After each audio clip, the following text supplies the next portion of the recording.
안녕하십니까? 와피입니다. 오늘 함께 분석할 기업은 10년 생존을 넘어선 인프라 보수 제국 RPM 인터내셔널입니다. 최종 생존 등급 어를 획득한 이 기업은 특수화학 및 코팅 분야에서 독보적인 위치를 점하고 있으며 50년 넘게 배당을 이어온 진정한 배당킹입니다. 오늘 이 기업이 어떻게 비순환적 캐시카우를 구축했는지 살펴보겠습니다. RPM의 핵심은 간단합니다. 새 건물을 짓지 않아도 낡은 건물을 고치는 수요는 경제 상황과 관계없이 항상 존재한다는 점이죠.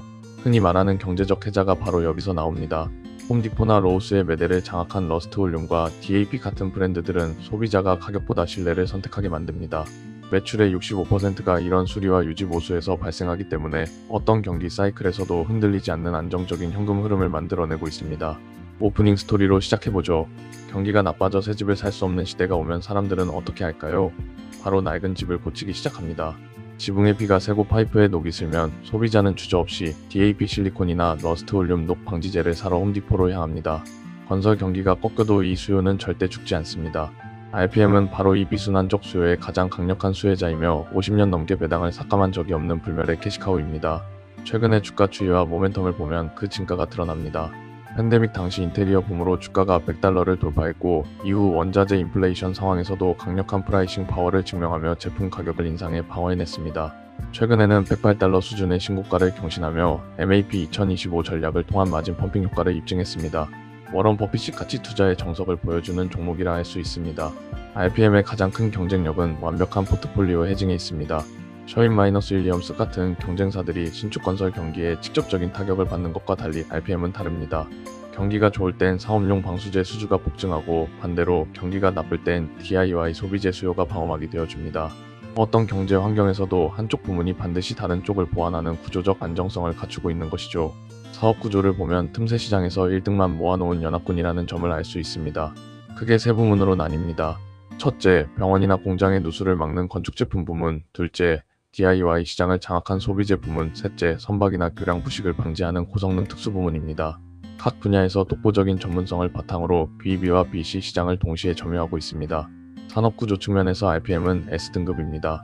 미국의 노후화된 건물들은 금리 인하를 기다려주지 않습니다. 물리적으로 수명이 다한 건물은 수리할 수밖에 없죠. 이러한 인프라 노후화는 트렌드가 아닌 현실입니다. 따라서 RPM의 비즈니스는 금리나 경기 사이클과 완전히 독립적으로 작동합니다. 이것이 바로 영구적인 캐시카우의 원천입니다. 경쟁력과 시장 지위는 A등급입니다. 프리미엄 프라이싱의 심리학을 이해해야 합니다.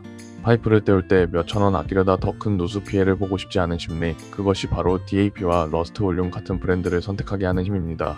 유통업체들 역시 매출을 견인하는 이 브랜드들을 황금 매대에 배치할 수밖에 없습니다. 특정 고객사에 의존하지 않는 슈퍼 분산 포트폴리오는 강력한 안정성을 제공합니다. 기술력과 재무 건전성 부문입니다. 단순히 페인트만 파는 것이 아니라 에너지 손실을 줄이는 친환경 단열 코팅제를 통해 탄소 중립 시대의 수혜주로 자리매김하고 있습니다.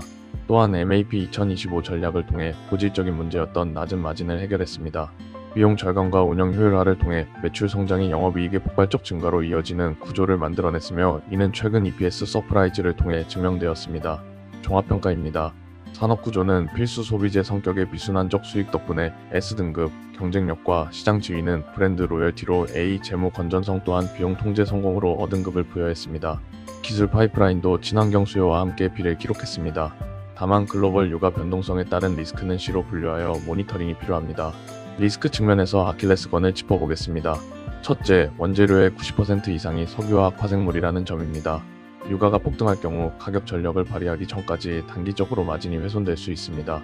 둘째, 과거 공격적인 M&A로 인해 자회사들이 분권화된 구조를 가지고 있어 관리가 복잡하다는 점입니다.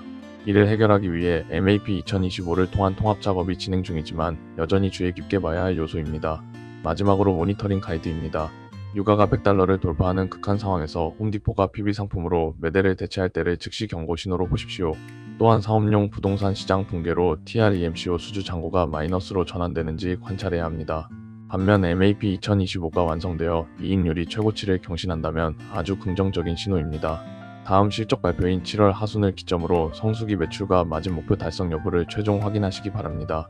본 분석 자료는 투자 의사 결정을 위한 참고용이며 투자 권유를 목적으로 하지 않음을 명확히 말씀드리면서 다음 알짜 기업을 확인하고 싶다면 구독과 좋아요 부탁드리겠습니다.